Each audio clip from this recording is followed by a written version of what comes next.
Today on Green Country People and Places. This is Harley's Hot Rods and Customs, and I make nice hot rods and motorcycles. Flowers are flowering. We're at Tulsa Botanic Garden, and we're developing a botanic garden for the Green Country region. Carve is kind of like watching paint dry or grass grow. It's slow. You know, they look at that and they say, "You've got more time on your hands than I do." And I say, "No, 24, just like you have." Oklahoma's Green Country. It's full of unique places and interesting people. This is a great place to come if you're a Leon nut. I feel like I should have pointy ears looking through this. So come along with us. This thing's huge. And enjoy the ride.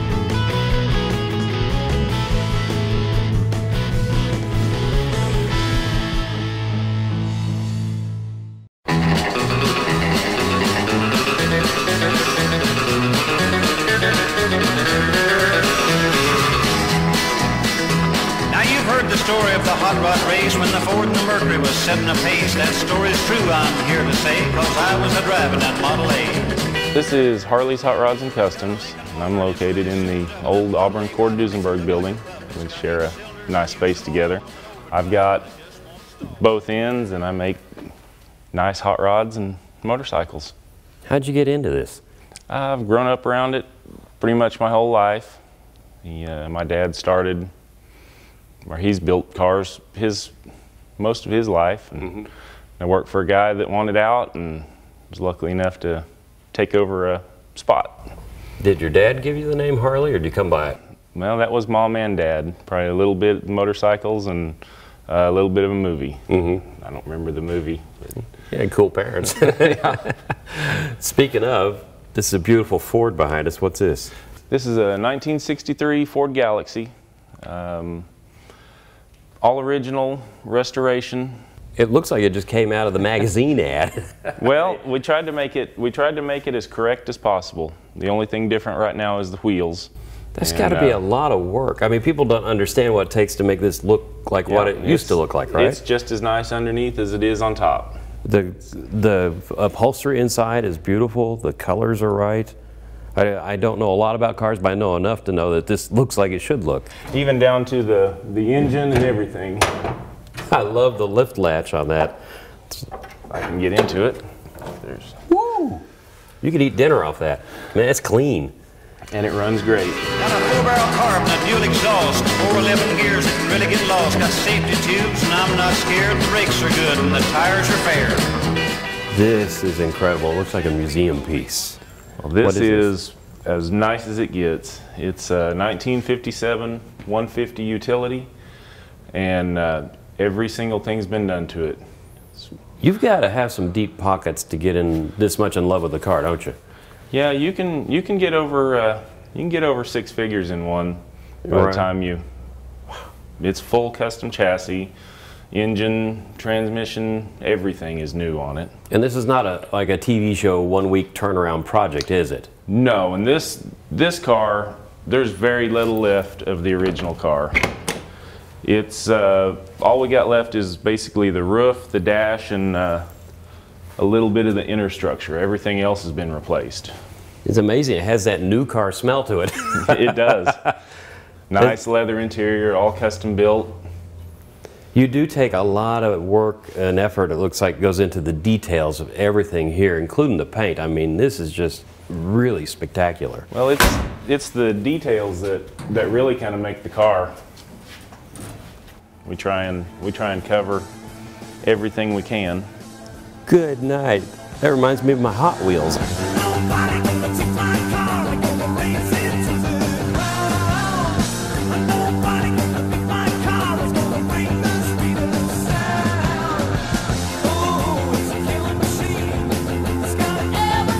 So in addition to cars, you also do motorcycles. I see a Norton. Yes, sir. That's a Norton 850 Commando, one of the last ones they built. Okay. And you corrected me off camera, that's English, not American, right? Correct, yes.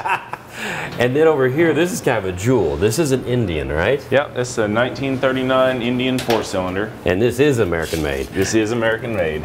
So this is really rare, right? How long have you been working on it? This one's, we've had it for a couple of years. Part of that time just waiting on parts, trying to track parts down.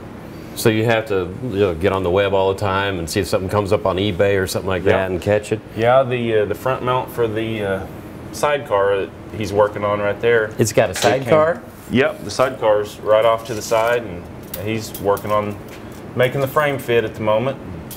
The mount came from Europe, the only one I could find. Whoa. The front mount. And so the more original you can make it, the more the owner appreciates it, right? That's the whole he's purpose wanting this bike correct, except for the shifter. We switched the shifter to match his early Harleys. Okay, so he'll be familiar with it and not have a wreck on his brand new, very expensive bike. It was originally left-hand throttle, and all his other bikes are right-hand, and he didn't want to get confused. You ever have a bad day at work? Yeah, we have bad days. You do? I was going to say, but yet you get to work with your hands and you're not behind a desk, are you? Oh yeah, that's the best part.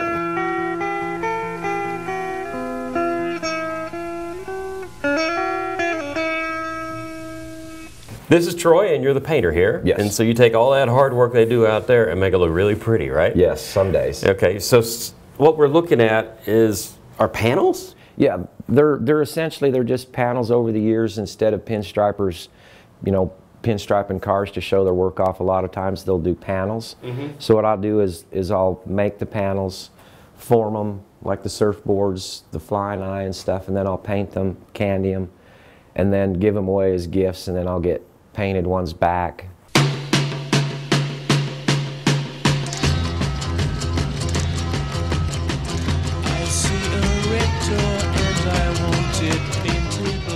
So you're making a canvas for the pinstriper? Yeah, instead of using, canvas, we'll use metal. That way you can put automotive paints. You get the different finishes with the candies and the pearls, and get different effects with the grinder and stuff like that. Now, as far as painting the cars, you're using the term candied. What does that mean when you're looking at a car? It's a type of paint, candy. It's like a transparent, but it'll have a tint to it, like that's orange. So you'll see the silver underneath it, to where this is it's an orange candy, they call it. Instead of it being a solid, like this being painted, you can see the difference. This has got like a silver metal flake background, where this is, you can see the ground metal underneath it. Yeah, I can see like there are different marks patterns here. Yeah. Yeah, you can get all kinds of different patterns, different effects. You can, you can use swirls, grinders, just about anything that's abrasive on the metal.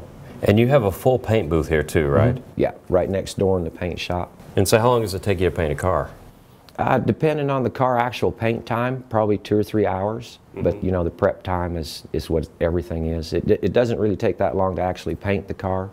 It's the prep work and everything that takes forever. So when you go in to paint a car and it has several coats on it, do you just do coat after coat after coat, or is there a drying process? Yeah, you have like a dry time in between each coat. You have to let it, the manufacturer will have a certain set time that you typically let it sit. Weather will change it, stuff like that, but you have a certain dry time in between each coats, and then that's kind of what takes so long. And it's an art. I mean, if you do put on too thick or too thin, you get in trouble. Too thick. Yeah, you can do all kinds of different mistakes, so you have to kind of be consistent and stuff like that, so you get a nice finish. And there's one other question I have for you. They talk about a show finish. So in other words, you're not just putting paint on, then you do a lot of other work afterwards, don't you, to make it hit that high polish? You do a lot of color sanding and buffing, where you'll actually sand the clear down to a flat, and then you bring it back to shine with the buffing technique with the buffer and polish and stuff, different steps there.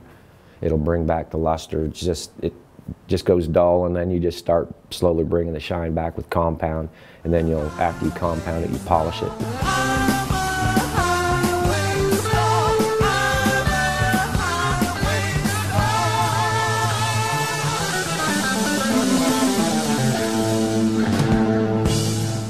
Counting flowers on the wall, that don't bother me at all.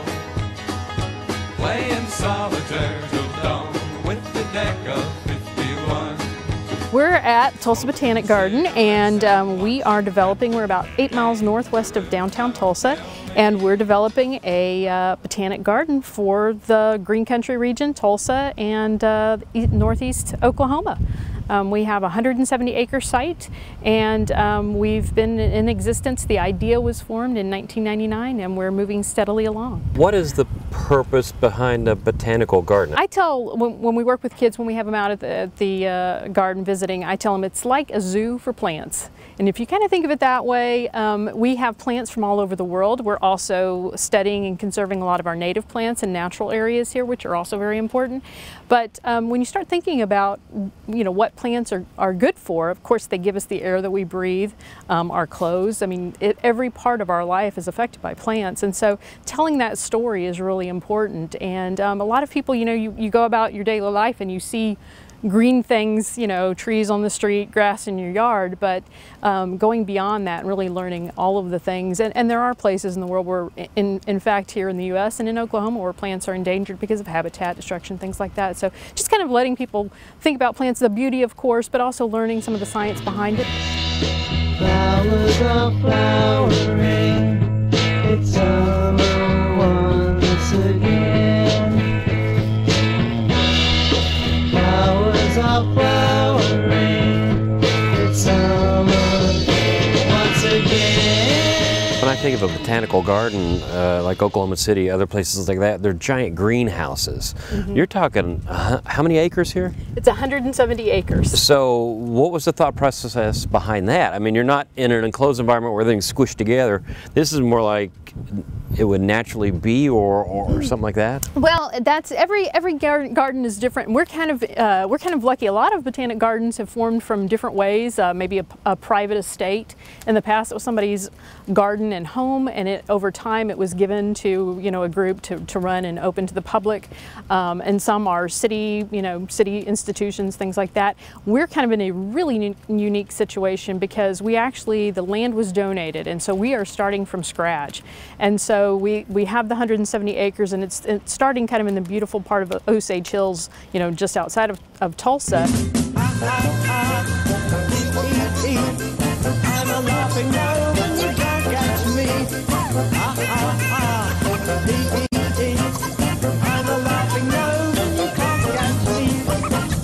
Said the laughing gnome. You're putting in some new construction, you're doing ramps for the handicap. So when people arrive, they come to this building, and what's this all about? This is our visitor center, and this is where people come in when we are open. We have our programs going on inside the visitor center a lot of time, and actually this is new to bring people out to the garden with an accessible ramp and then out into around the lake where we have our horticultural plantings right now. So, and this of course will be where we'll be building a lot of our permanent gardens soon. So we will have construction for a while, but it's exciting. So the lake is kind of the jewel of the whole place, isn't it? This is beautiful. It is. It's been here for a while. It was one of the first things that the garden built when we received our first monies to start near the time of the state centennial. We were one of the largest state centennial projects, and so it's about a 7-acre lake, roughly. Pretty clear water. How deep does it go? The lake is on the far south side, nearest the dam. It's about 60 feet, 60 feet deep. So yeah, so it does a really nice job of filtering itself out when we get runoff from it. It's a little dirty and mucky, and then it clears up really nicely. So we're going to be using a lot of water features in the gardens as we build. Yeah. That's an important part of Oklahoma, is to feel cool on a hot day, and water can help us do that. And you had to make a lake, and you had to do a lot of other improvements under the ground because nothing was here, right? Correct, exactly, yes. The one nice thing is you have a clean, fresh palette, but you also have to bring everything in to start that. And to have a garden, we had to bring in electricity. We had to bring in about a 2-mile water line. And so we got a lot of help with that, but that's just been completed. And so yeah, that's all underground. People won't see it, but those are important parts of what we have to do. And especially for a garden, we need that water. So we're really excited to have those projects kind of behind us, and now we're bringing those connections into our site and finishing off that project. Who are you? I guess you get visitors occasionally, huh? Yeah, we do sometimes. Yeah, your mom and daddy are looking for you. This is a good example of one of the gardens you have up here, right? Yes. Yeah, and so what we've done, we've planted a lot of tropical plants. So things like Tropical for Oklahoma? Tropical for Oklahoma. That means that more than likely they will not survive our winter. Of course, it depends on our winters, but the one nice thing about tropical plants is, you know, they grow in tropical areas, so they like heat and they grow fast. And that's really something that we can do to have color very quickly. And we try to have some interesting things. These labels are really fairly brand new, and that's one thing that Botanic Gardens, you know, Botanic Gardens are different than other places, other types of parks and things like that, because we're like a museum, but a living museum. So the plants that we have all have accession numbers, just like paintings at an art museum.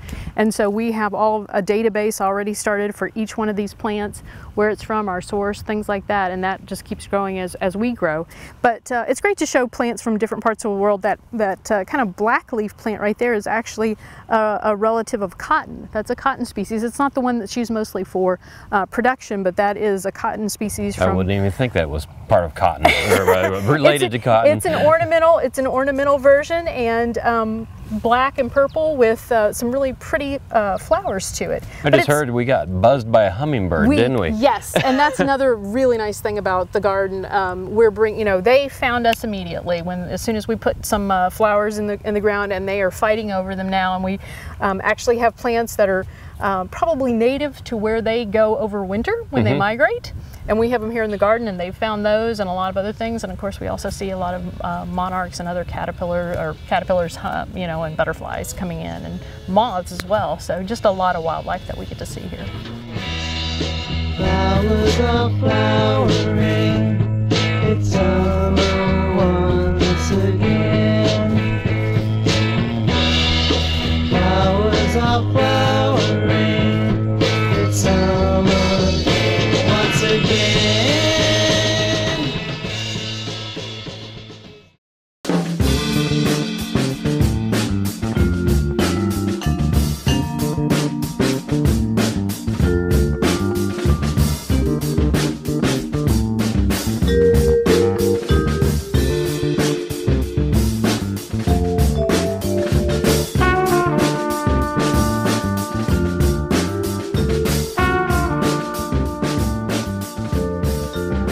We are just outside of Hominy with Doc Woolery, and Doc, you make some extraordinary spoons, and I'm so impressed by them. I saw them, your son sent me some photos, and I thought we had to come by and chat with you, because normally we go to big stores and show giant sculptures and things, but the intricacies, this is all hand carved. I mean, I'm amazed at what you're doing.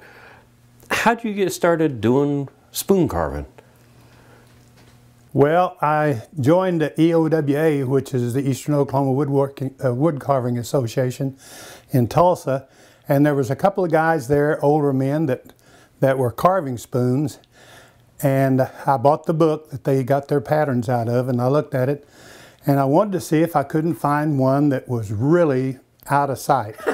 And I call this one the ultimate Welch Love Spoon. It is amazing. I'm scared to hold it even. It's so delicately carved. I mean, it's a little stronger than it looks, but it's still, it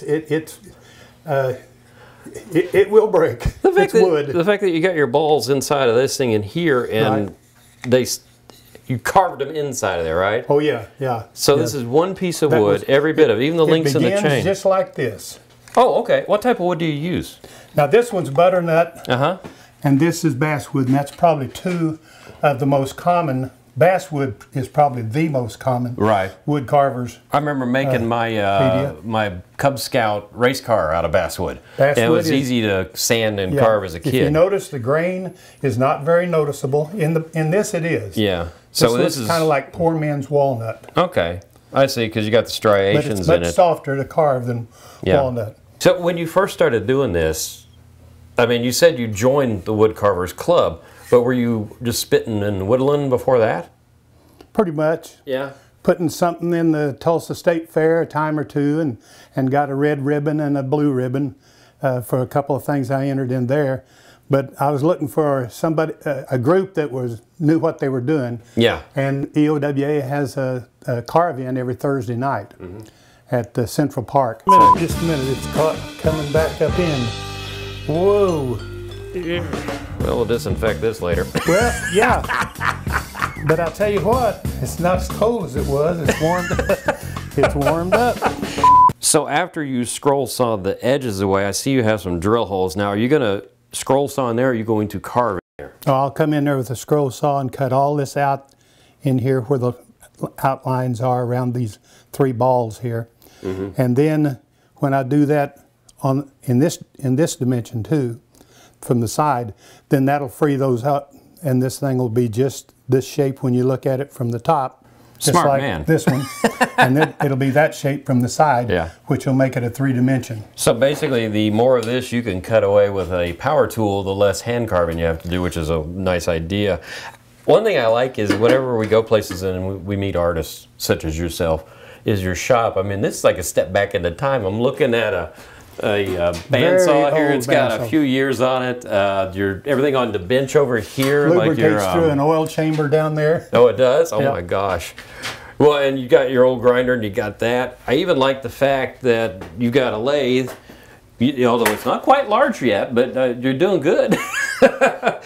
And the other nice thing is even though it's a nice day today, it was a little cold still, and you have your wood stove going. So I imagine that's pretty easy to stoke and fill up when you have a lot of little offcuts like this laying around. I started this morning with a lot of scroll saw scraps.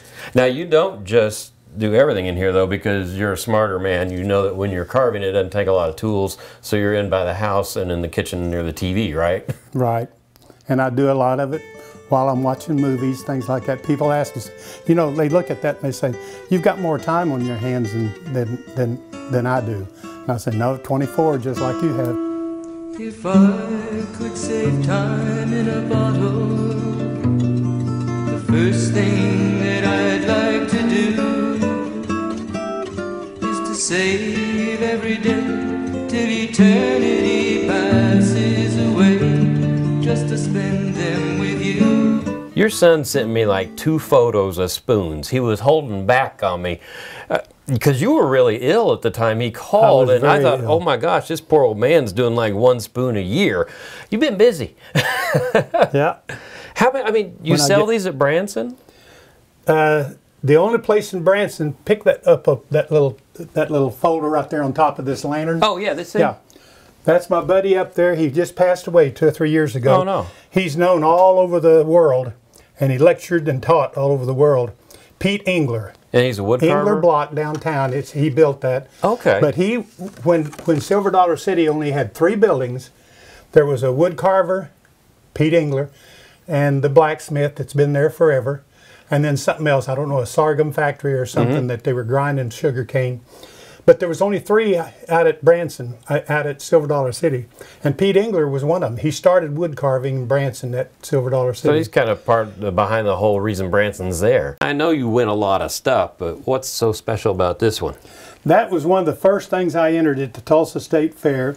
That carving of that whale, what do you call them? Windlass or something? Oh, okay. Direction, like goes up on top of the barn. Okay, and I got that blue, I'm so proud of that blue ribbon because the guy that got the red ribbon, they're known for being carvers and oral architects, was the dentist in Hominy carving not a whale, but carving a porpoise. He carved a porpoise. He got the red one and I got the blue one. So you beat him out. I beat him out and everything, and I was so proud of that. But they got us up at the bank and for the Hominy News and took pictures and everything. And Don's an optometrist, an eye doctor, is holding the blue ribbon. That's funny.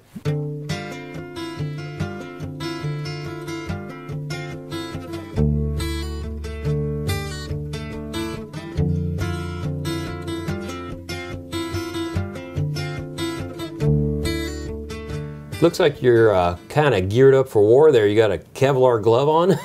Kevlar glove. It's the same thing that they use for the bulletproof vest.